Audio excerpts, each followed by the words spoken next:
화목제물이라는 제목을 가지고 같이 은혜 받도록 하겠습니다. 한번 따라 하십시다. 화목제물. 옆 사람하고 인사하면서 오늘 성경이 우리에게 교훈하는 말을 나누는 시간을 갖도록 하겠는데 조금 어려울 수 있습니다. 이렇게 합니다. 제가 먼저 하겠습니다. 하나님의 아들 그리스도께서 화목제물이 되셔서 화목의 은혜를 입었으니 화목하는 자가 됩시다.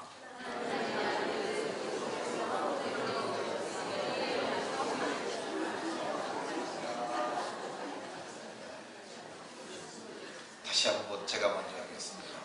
하나님의 아들 그리스도께서 화목제물이 되심으로 화목의 은혜를 입었으니 화목하는 사람이 됩시다.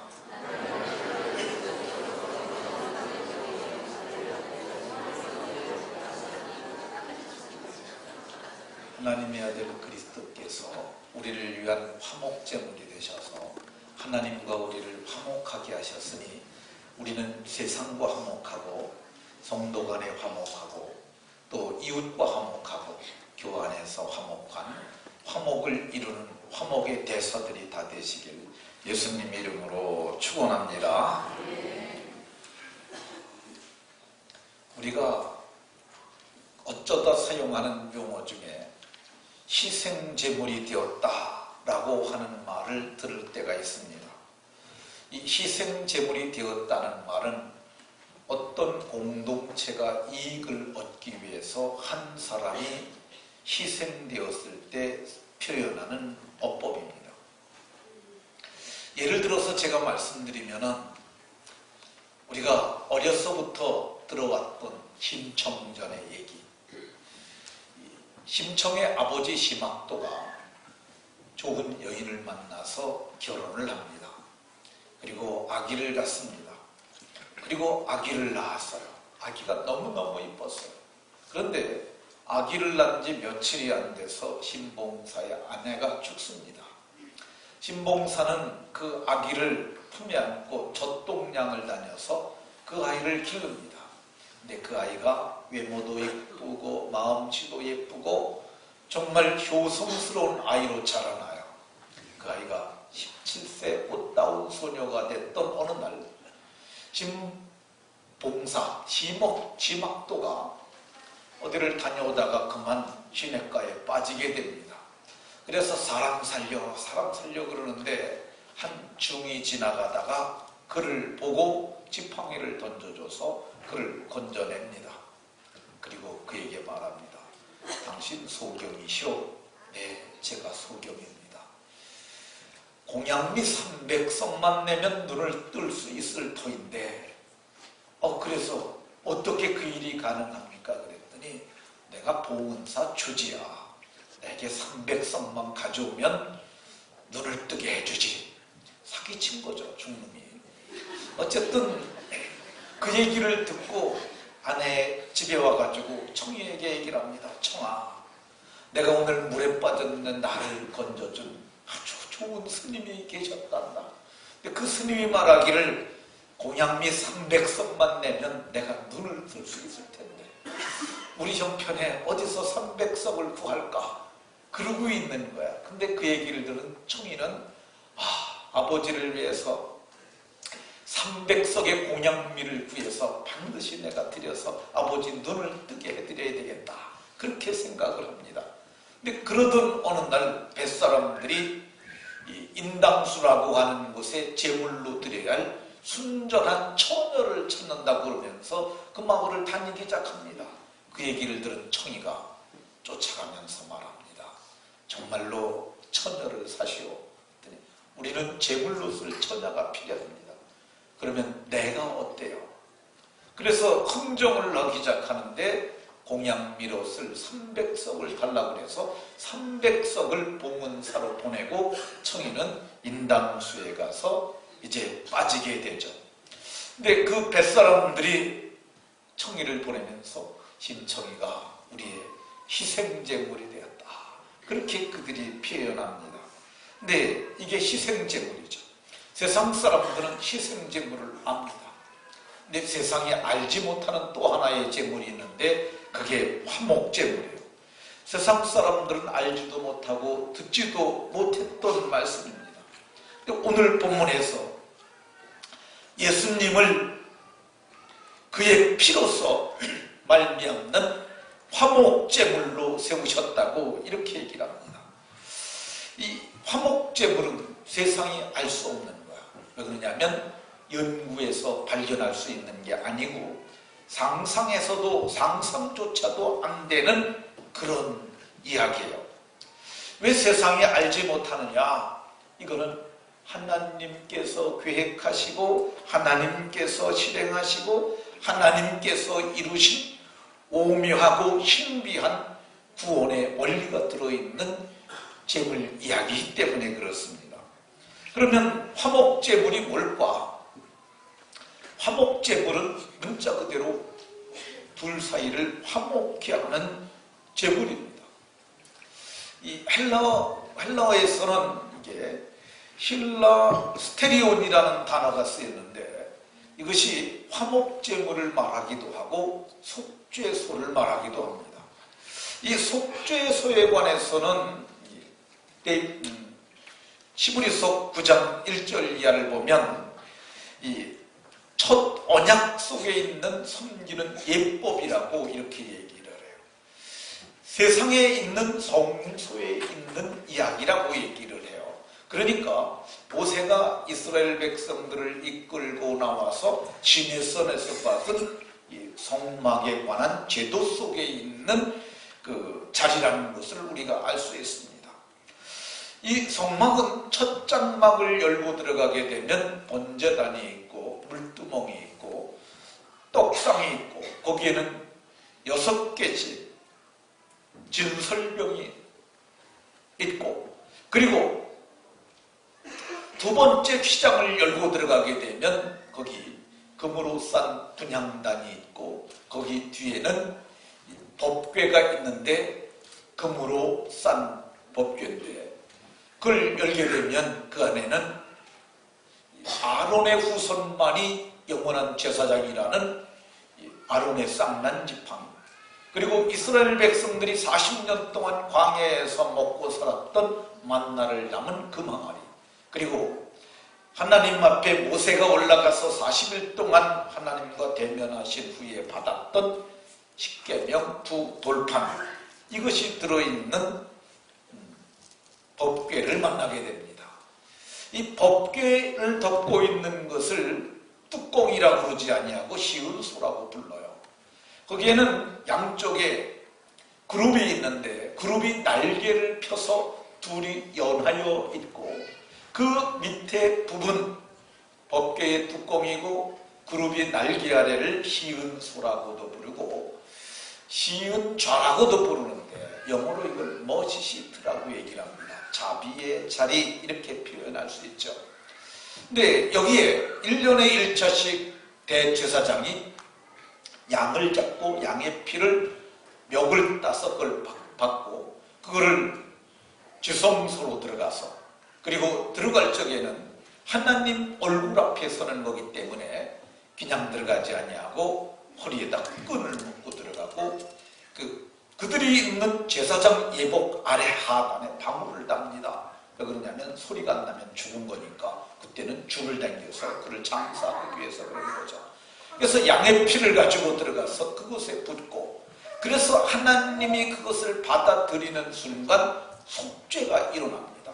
그래서 1년에 1차씩 하는 대속죄일에 속죄를 받고 속죄를 통해서 화목이 일어나는 거죠.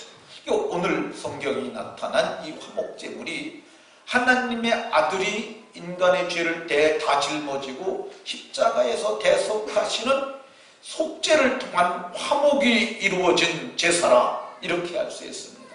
그래서 오늘 성경이 얘기하는 이 화목제물이 속죄를 통한 화목의 제물이다 이렇게 말하고 있는 것을 볼 수가 있습니다. 그러면 화목제물이 왜 필요했을까? 화목제물이 필요했던 이유는 인간이 모두 율법 아래에 있기 때문입니다. 오늘 우리가 봉독한 본문 19절에 보면 율법 있는 자들에게 말하는 것이니 이 율법 아래에 있다는 표현을 쓰고 있어요. 근데 율법이 뭐냐? 법의 주기능은 정죄입니다. 법이 없으면은 죄인이 없는 거예요. 그렇지 않습니까? 여기 횡단보도가 하나도 없다고 생각을 해봐요. 그럼 아무데나 막 건너다녀도 되는 거예요. 왜 그러냐면 법이 없으니까. 그러니까 건너다녀도 죄가 되지 않아요. 왜 그러냐면 도로교통법상에 규정하고 있지 않기 때문에 죄가 없는 거예요. 근데 마찬가지로 하나님이 인간에게 주신 그 율법 아래에 있는 자들은 모두가 성경이 말하는 정죄 아래에 있는 죄인이라는 뜻입니다. 이 죄는 어떤 기능을 갖고 있느냐면요, 죄를 짓게 되면 관계가 깨어지게 됩니다. 그래서 성경은 우리가 범죄함으로 말미암아 하나님과 원수가 되었다고 로마서 5장 10절에 우리가 원수 되었을 때, 그러니까 하나님은 우리가 범죄하니까 하나님께서 우리를 쳐다보지 않은 거야. 얼굴을 돌리시고 우리도 하나님을 감히 쳐다볼 수 없는, 그래서 관계가 깨졌고 둘 사이에는 막힌 담이 있었는데 그게 뭐냐면 죄의 담벼락이 가로막고 있었던 거예요. 그래서 이렇게 율법의 정죄 아래에 있는 자들을 자유케 하기 위해서 오늘 성경은 화목제물이 필요했다고 얘기를 합니다. 화목제물이 필요했던 것은 사람이 행위로 의롭다함을 얻을 수 없기 때문입니다. 만일 우리가 행위로 의롭다함을 얻을 수 있었다면 화목제물은 필요 없었을 거예요. 속죄제물도 역시 필요 없었죠. 근데 성경은 분명하게 행위로 그의 앞에 의롭다함을 얻을 육체가 없나니, 이게 성경의 진술입니다. 근데 행위로 의롭다함을 얻을 수 있다고 주장하는 헛맹랑한 자들이 있어요. 그게 어디냐면 대표적인 데가 천주교죠. 천주교는 이렇게 말합니다. 어떻게 사람이 믿음으로만 구원을 받느냐? 착한 일 좀 해야 구원을 받지. 근데 사람들이 그게 생각에 맞아요. 그래, 내가 어떻게 그냥 구원을 받아? 착한 일을 좀 해야지. 뭔가 해야 될 것 같다는 생각이 듭니다. 근데 이거는 인간의 발상이지 성경의 가르침은 절대 아닙니다. 성경은 행위로 의롭다함을 얻을 육체가 없다고 얘기를 하지 않습니까? 만일 행위로 사람이 의롭다함을 얻어서 구원을 얻을 수 있다면 예수님은 죽을 필요가 없는 거죠. 성경은 말하길 그렇게 주장하는 자가 바울 사도 시대에도 있어서 갈라디아에서 바울 사도는 말하길 만일 행위로 의로워질 수 있다면 예수님의 죽음은 헛된 것이라고 얘기를 합니다. 막말로 얘기하면 예수님은 개죽음 당하신 거죠. 왜 그러냐면 예수님 없어도 착한 일에서 구원을 받을 수 있는데 예수님의 죽음은 아무 의미가 없는 거죠. 근데 이거는 성경을 모르는 무식한 사람들이 하는 얘기고, 이거는 귀신의 가르침을 따른 교리요, 이거는 인간이 만들어내는 인간의 교리에 불과하다는 거예요. 천주교는 인간적이고 천주교에서는 구원을 얻는 사람이 극히 적을 수밖에 없는 이유가 그런 이유입니다. 바울 사도가 온 아시아를 다니면서 했던 말이 뭐냐면 사람이 손으로 만든 것은 신이 아니고 그는 사람들의 수공품에 불과하고 그들이 만들어낸 교리도 모두가 마귀적이요 그건 귀신적이라고 이렇게 말했어요. 그래서 마지막 때는 미혹해 하는 영과 귀신의 가르침을 따르려고 그랬는데 미혹해 하는 영이 마귀의 영이고 귀신의 가르침이 귀신의 도마, 귀신의 교리예요. 근데 많은 사람들이 이걸 모르고 눈이 어두워서 저들이 허망한 짓을 행하는데 성경은 분명하게 말하기를 율법의 행위로 의롭다함을 얻을 자가 없다고 이렇게 얘기를 합니다. 그러면 율법이 주기능은 뭐냐? 그럼 율법은 우리를 망하게 하고 우리를 죄인 만드는 게 목적이냐? 아닙니다. 그거는 아니에요. 율법은 우리로 하여금 죄를 깨닫게 해서 내가 죄인이구나 절망의식을 갖게 해서 그래서 소망의 주를 따라가게 하려는 것이죠. 제가 좀 쉬운 예를 들어서 말씀드리겠습니다. 십계명을 우리가 놓고 보면 안식일을 기억하여 거룩히 지켜라. 근데 그게 법이에요. 내가 정말 거룩히 지켰는가? 따지고 보면 주일날 장사도 했고 주일날 놀러도 갔고, 야 그럼 나 죄인이네. 율법에 의해서 죄인이 된 거야. 성경은 살인하지 말라고 얘기를 합니다. 나는 진짜 사람은 안 죽였어. 그런데 형제를 미워하는 자들마다 다 살인한 자라고 요한 사도가 그럼 나 살인한 자네, 죄인이네. 이거 죄를 깨닫는 거죠. 간음하지 말라. 그래, 나는 내 아내와는 동침만 했지 누구와도 나는 같이 단 적이 없어. 그런데 성경을 보면 여자를 보고 음욕을 품은 자도 간음한 자라고 예수님이 말했어요. 나는 간음한 놈이구나. 자기가 정죄받는 거죠. 그러니까 율법의 주기능은 뭐냐면 죄를 깨달음이라, 율법으로는 죄인인 것을 자각하게 하는 거야. 그래서 자각한 자가 절망하고 탄식하는 것으로 끝나는 것이 아니라, 오라 나는 곤고한 자로다. 이 사망의 몸에서 누가 나를 건져낼까? 그러는데 건져내실 분 그리스도를 발견하게 하는 거죠. 그래서 율법을 바울 사도는 몽학선생이라고 이렇게 말했어요. 이 몽학선생이라는 말을 이번에 번역을 할 때 초등교사라고 번역을 했어요. 틀린 번역이라고 볼 수는 없지만은 내가 보기에는 이 시대에 맞지 않는 그런 번역을 했다. 나는 이렇게 생각을 해요. 왜 그러냐면 우리가 초등교사라고 그러면 초등학교 선생님인 줄 알잖아요. 그렇잖아요. 우리 초등학교가 있잖아요. 그러니까 이게 시대에 맞지 않는 거예요. 여기 이 몽학선생이라고 했던 그것이 헬라말로 파다고그라고 하는 건데, 파다고그는 당시 로마 시대에 실제 존재하는 선생이에요. 그 선생은 어떤 선생이냐면, 로마 시대에는 시민과 노예 중에서 누가 더 많았냐면, 로마가 세계를 정복했기 때문에 세계에서 유수한 노예들을 불러다가 자기네들이 자기들을 기르는 교사로 썼어요.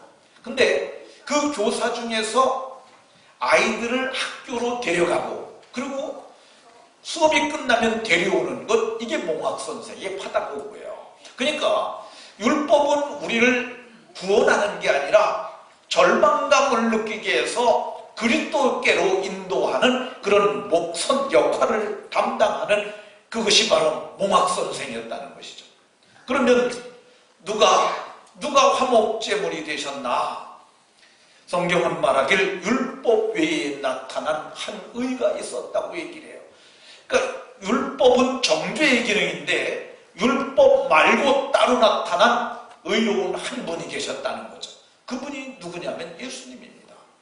그분이 이 땅에 오셨는데, 그분이 의인으로 오셔야 죄를 감당할 수 있기 때문에 그분께서 죄인의 자식으로 낳지 않기 위해서 남자를 가까이 하지 아니한 순전한 여자, 동정을 간직한 여자, 그걸 동정녀라고 부릅니다. 동정녀 마리아에게 수태가 됐는데 부정모혈로 수태된 것이 아니라 성령으로 저에게 수태하셨어요. 그래서 예수님은 죄악 중에 출생하지 아니한 죄 없는 사람으로 이 땅에 오게 되셔서 죄가 없으시니까 그분이 의인이요, 그분이 그래서 우리의 죄를 담당하실 만했던 분이라고 얘기를 합니다. 그분을 오늘 성경은 21절에서 이렇게 소개합니다. 율법과 선지자들에게 증거를 받은 것이라. 율법이 뭐냐? 모세 오경을 우리는 율법이라고 부릅니다. 그러니까 모세 오경이 말하는 분이 누구냐? 그분이 예수님이라는 거죠. 모세가 나 같은 선지자 하나를 세우리니 그분이 바로 예수님이에요. 선지자라는 말은 선지서 전체를 뜻하는 거예요. 예수님이 오실 것을 알고 선지자들이 보라 처녀가 잉태하여 아들을 낳으리니 그게 이름을 임마누엘이라 하리라고 그랬는데, 그게 곧 예수에 관한 메시아적 예언이죠.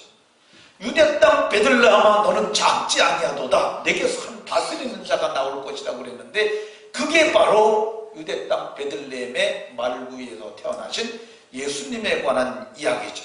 근데 본문은 이 예수님이 화목제물이 되셨다고 이렇게 얘기를 합니다.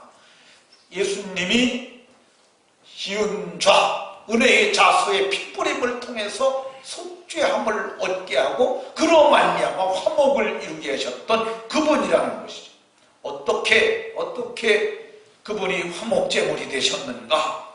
성경을 보면 어린 양으로 오셨다고 얘기를 해요. 예수님이 이 땅에 오셨는데 보라, 세상 죄를 지고 가는 하나님의 어린 양이로다. 그러니까 예수님은 어린 양으로 오셨는데 제물은 3년 된 수소가 가장 좋은 제물입니다. 그래서 예수님께서는 33년의 생애를 사시고 하나님과 인간을 만족케 하게 하는 제물이 되시기 위해서 대성물로 주려 오셨고 마침내 그분께서 나무에 달려 저주를 받으셨어요. 그는 인간이 죄 때문에 모두 받아야 할 흉보를 그분께서 몸으로 담당하신 거죠. 저주를 받으시고 그 율법의 저주에서 율법 아래에 있는 자들을 건져내기 위해서 율법의 저주에서 우리를 속량하셨는데 이것이 구약 성경 나무에 달린 자마다 저주 아래 있는 자라는 이 예언을 이루기 위함이었다고 성경이 얘기를 해요. 이게 상상이 가지 않는 거예요. 하나님의 아들이 사람으로 오시다니요. 창조주가 피조물의 형상을 입은 거야. 이건 말이 안 되는 거예요. 인간은 도저히 납득할 수도 없고 이해할 수도 없어요. 그분이 인간을 향한 모든 진노를 몸으로 담당하시다니요. 이것도 정말 상상이 가지 않는 것이죠.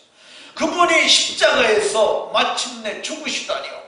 상상할 수 없는 낮아짐이요, 상상할 수 없는 사랑이요, 상상할 수조차 없는 은혜인데 이것이 성경이 말하는 구속의 비밀이요 신비인 줄로 믿으시기 바랍니다.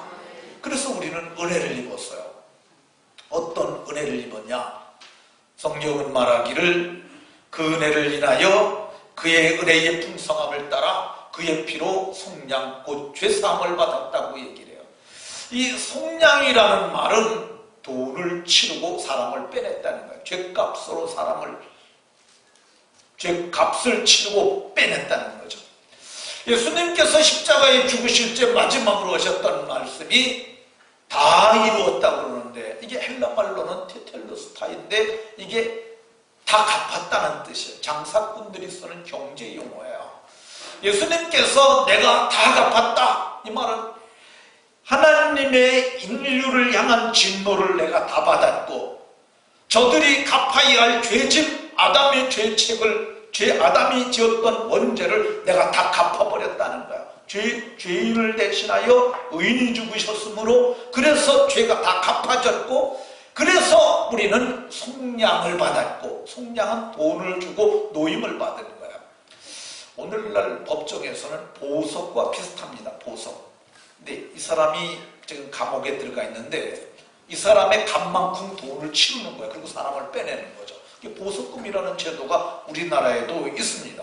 그래서 예수님께서 대신 값으로 치러서 바울 사도는 너희는 하나님이 자기 피로 산 백성이고 너희는 값으로 사신 바 됐으니 사람들이 종이 되지 말라고 이렇게 얘기를 합니다. 그래서 우리가 속량을 받았는데 속량은 죄값을 지불하는 거기 때문에 곧 죄사함을 받았다고 성경이 얘기를 해요. 죄사함을 받았다는 말은 죄가 없어졌다는 뜻이에요. 죄가 있으면 죄인이고 죄가 없으면 의인이 됩니다. 그래서 성경은 말하길 속량으로 말미암아 값없이 은혜로 값없이 의롭다함을 얻은 자가 되었느니라. 이 값없이라는 말을 공짜라고 오해를 하면 안 됩니다. 도저히 우리가 그 값을 죄값을 치를 수 없어요. 우리는 내 죄값으로 죽을 수밖에 없어요. 그래서 하나님이 대신 값을 치르신 거예요. 그러니까 내가 갚을 수 없어서 그분이 내주신 것이 공짜는 아닙니다. 내가 구원받은 것은 하나님이 자기 아들의 피는 곧 생명이잖아요. 그래서 값을 대신 치르시고 그 은혜로, 그래서 은혜라는 말은 거저받았다는 거예요. 그분은 치르시고 나는 거저받음으로 이제는 우리가 은혜로 의롭다 하심을 받은 자가 되었다고 성경이 이렇게 말합니다. 그분이 화목제물 되심으로 베풀어진 은혜인 줄로 믿으시기 바랍니다. 그분이 십자가에서 죽으시는 그 순간 어떤 일이 일어났느냐? 막힌 담이 육체의 죽으심으로 헐어버려졌어요. 에베소 2장 14절에 막힌 담, 죄악의 담벼락을 무너뜨려 버렸어요. 그래서 담벼락이 무너졌다는 표현이 성소의 휘장이 뜯어졌다는 거예요. 그 누구도 들어갈 수 없던 그 생명의 길이 열려서 천국을 들어갈 수 있게 되었어요. 그분께서 원수된 것을 소멸하셨다고 그러는데 이게 죄의 문서를 불살라버렸다는 표현과 같은 거예요. 죄의 문서가 불살라져서 우리는 죄에 대한 기록이 없어요. 그래서 우리가 하나님 나라에 가게 되면, 천국에 가게 되면 여러분들이 아무리 큰 죄를 졌다 할지라도 죄의 기록이 없습니다. 그럼 뭐가 있냐? 착한 일한 기록밖에 없어요. 그러니까 우리는 그 나라에 가서 상을 받고 영광 가운데 출구하지만은 지옥에 들어간 사람들은 죄의 기록밖에 없어요. 그들은 거기서 벌을 받는 겁니다.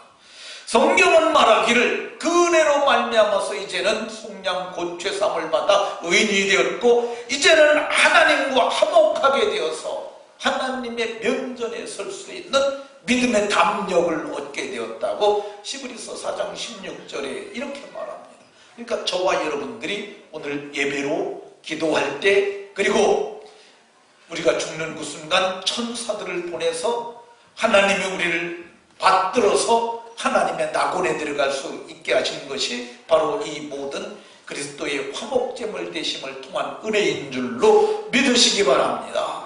이 은혜를 입은 자들이 그럼 오늘 어떻게 살아야 할까? 이제는 하나님과 화목을 이루는데 하나님이 말씀하세요. 내가 십자가에서 아들을 내어줬는데 그게 우리를 위한 것, 너희들만 위한 것이 아니다. 온 세상을 위하심이라. 그러니까 우리가 그 은혜를 입었는데 이거 우리만을 위한 것이 아니라 세상 사람들도 다 들어와서 은혜 받기를 원한다는 거야. 그러니까 우리는 이 화목의 대사가 돼서 화목케 하는 직분을 주셨으니까 우리가 가서 그들과 다 화목하게 하라고 얘기를 합니다. 성경은 고린도서 5장 18절에서 화목케 하는 직분을 주셨다고 그러는데 직분이 문자적 의미는 대사예요. 대사. 대사는 어떤 지위냐면요, 그 나라를 대표하는 사람들이죠. 그러니까 우리가 예수님을 대표하는 사람들이, 예수님을 대신하는 사람들이, 여러분들이 내가 이렇게 얘기를 하면 내가 무슨 킹전교회 대표도 아닌데 내가 무슨 예수님을 대표하냐 그러는데, 여러분들이 한번 사고를 쳐보세요. 그러면 누가 뭐라고 그러냐면 저거 예수 믿는 놈이 저 모양이야, 믿는 년이 저 모양이야 그러잖아. 그러니까 누가 먼저 욕먹는 거예요? 예수님 욕먹고 믿는 놈인 내가 나중에 욕먹는 거야. 그러니까 우리는 모두가 예수님을 대표하는 엠베서더, 화목의 대사가 됐다고 얘기를 해요. 그러니까 우리가 너네들 몰라서 그런데 그대로 있으면 멸망에 들어가. 그래서 그들의 손을 붙잡고 이게 은혜의 보좌 앞으로 나와서 속량 곧 죄사함을 받게 하고 저들로 의인의 반열에 서게 할 수 있는 저와 여러분들은 특권을 가진 사람들인 줄로 믿으시기 바랍니다. 우리가 누구와 화목해야 하느냐? 교회 안에서 교육자들과 화목해야 합니다. 데살로니가전서 5장 14절 13절에 그들의 역사로 말미암아서 사랑 안에서 가장 귀하게 여기며, 여기는 너희를 인도하는 자들, 그 교육자들을 뜻합니다. 그리고 너희끼리 서로 화목하라고 이렇게 얘기를 하고 있습니다. 화목하게 지내라. 화목하라. 화목은 사이좋게 지내는 것이고 먹는 것도 나눠 먹는 것이고 인사하고 교제하는 것을 의미합니다. 우리가 누구와 화목해야 하느냐? 성도들끼리 화목해야 합니다. 소금을 두고 서로 화목하라 그랬는데 교회 안에서 화목해야 돼. 물고 먹으면 피차 멸망한다고 얘기를 해요. 교회 안에서 싸우면 안 됩니다. 어떤 교회는 피 터지게 싸웠어요. 우리 노예, 우리 시찰에 있습니다. 참 그 교회 너무 싸워갖고 교육자가 쓰러졌어요. 그래서 그 목사님은 그 교회를 사임을 했어요. 근데 지금도 많이 힘들어요. 그리고 그 교회에서 나중에 아주 피 터지게 싸우는 표현이 그렇습니다만 두 패가 싸웠으니까 뭐 다 그분이시겠지만은 근데 더 극렬하게 싸웠던 분들이 있어요. 목사님들이 말리러 갔는데 그 중재하기 위해서 그 조사처리위원회가 조직이 되고 하는데 목사님들한테 막 쌍소리 하면서 나가 이 XX들아 막 그렇게 했던 분이 있어요. 그분 아들이 정말 굉장히 똑똑한 사람이었는데 국영기업에 들어간 사람인데 아침에 일어나지 않았어요. 아무 일도 없이 저녁에 잘 잤는데 아침에 일어나지 않았어요. 그래서 아버지가 가서 흔들어 보니까 세상 사람이 아니에요. 그래서 거기 분쟁이 끝이 났습니다. 그래서 그분이 내가 부끄러워서 이 교회에 있지 못하겠다고 교회 떠나고 그래서 교회가 정상화됐는데 아직도 거기는 그 흔적이 좀 남아있어요. 근데 성경은 말하기를 물고 먹으면 피차 멸망하니까 서로 화목하라고 얘기를 하고 있습니다. 모두가 화목하시기를 예수 이름으로 축원합니다. 우리 교회는 싸우는 분 한 분도 없어요.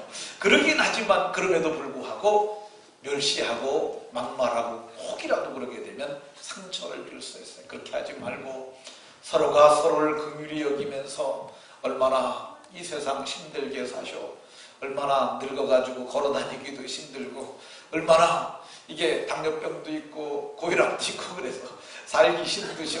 서로가 긍휼히 여기면서 그 나라에 들어갈 그 날을 바라봅시다. 그렇게 살아가는 서로가 긍휼히 여기는 그런 목들이 있으시기를 예수의 이름으로 축원합니다. 자, 누구와 화목해야 하느냐? 성경은 말하길 집에서 화목하라고 얘기를 합니다.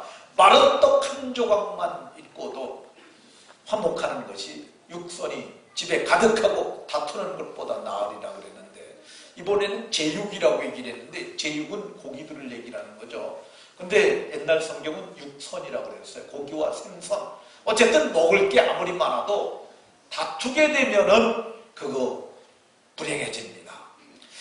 이 먹는 것은 우리의 육체를 즐겁게 해요. 먹게 되면은 근데 이 먹는 게 사실은 먹는 맛을 느끼는 게 여기서 여기입니다. 10cm밖에 안 돼요.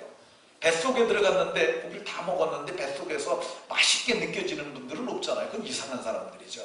여기서만 맛있는 거예요. 근데 이 좀 보잘것없는 것이지만 서로 화목하고 먹게 되면은 이게 편안한 게 아니라 마음이 편안해집니다. 마음이 좋아요. 그러니까 마음이 좋을래, 몸이 좋을래. 그러면 우리는 선택을 할 때 마음이 좋은 게 좋고 가능하면 마음도 좋고 몸도 좋으면 더 좋죠. 그러니까 우리가 서로 화목하게 되면 좋은 것을 함께 나누면 더 좋습니다. 이번 명절에 싸우지들 마시고 화목하게 지내시기를 예수의 이름으로 축원합니다. 목사는 명절 때 되면 조금 걱정이 돼요. 우리 교회 성도님들이 다 터지게 되는데 그 제사 지내는 집들이 지금도 시골 가면 많잖아요. 근데 제가 그래서 주보에도 경건하게 지내시길 바란다고 써놨어요. 이 경건이라는 말은 자기를 지키는 거고 세속에 물들지 않는 거예요. 근데 예수 믿는다는 이유 가지고 작은아버지가 큰아버지가 막말할 수도 있거든요. 그러면 그 명절이 불행해집니다. 그러니까 이렇게 우리가 그런 명절을 갖다 화목하게 지내는 방법을 제가 오늘 하나 말씀드리려고 합니다. 근데 화목은 말로 이루어지지 않고 대가를 치러야 합니다. 예수님도 대가를 치렀잖아요. 그러니까 화목하기를 치려면은 그 작은아버지한테 갈비를 한 짝 사서 보내십시오. 진짜예요. 갈비 한 짝 받으면은 그 작은아버지는 선물도 못 받아가지고 좀 마음이 상한데 조카놈이 그냥 큰 갈비 한 짝 보냈다고. 많게는 10만원, 뭐 적게는 한 10만원. 10만원 이하는 하면 안 돼요. 그래도 부담감이 받는 선물이래야 내 편이 됩니다. 딱 보내드리면은 작은아버지가 그걸 받는 그 순간 입이 쫙 찢어집니다. 그리고 거기다 편지를 하나 써놔도 좋겠고 또 가게 되면 작은아버지한테 미리 얘기를 하는 거죠. 작은아버지, 제가요 예수님을 믿는데 제가 교회의 집사가 됐어요. 제가 안수 집사가 됐어요. 그래서 제가 제사 지내는 게 조금 많이 불편합니다. 작은아버지 좀 저를 배려를 해주세요. 그러면은 그렇게 말 잘하면은 그 작은아버지가 제사 지낼 때 쟤는 왜 안 하고 막 야, 쟤는 교회 다니잖아. 내가 우리끼리 하자. 그럼 진짜로 그 일이 일어납니다. 그러니까 어쨌든 이번 명절에 화목하게 잘 지내시고 잘 다녀오시는 은혜가 있으시기를 예수의 이름으로 축원합니다. 화목하게 되면은 어떤 복이 임하느냐? 화목하면 행복해져요. 예, 롯데 주식회사 롯데가 회원 150명을 상대로 설문을 했는데 그 첫 번째 젊은이들이니까 그랬을 것 같아요. 첫 번째 당신들이 바라는 게 뭐냐 그랬더니 집안이 화목했으면 좋겠다. 근데 화목은 이렇게 희생을 통해서 우리가 마음을 바꿈으로 이루어지는 것인데 성경은 말하기를 우리는 모든 사람과 화목하라고 그러는데 이게 화목을 만들어가는 자가 되는 것입니다.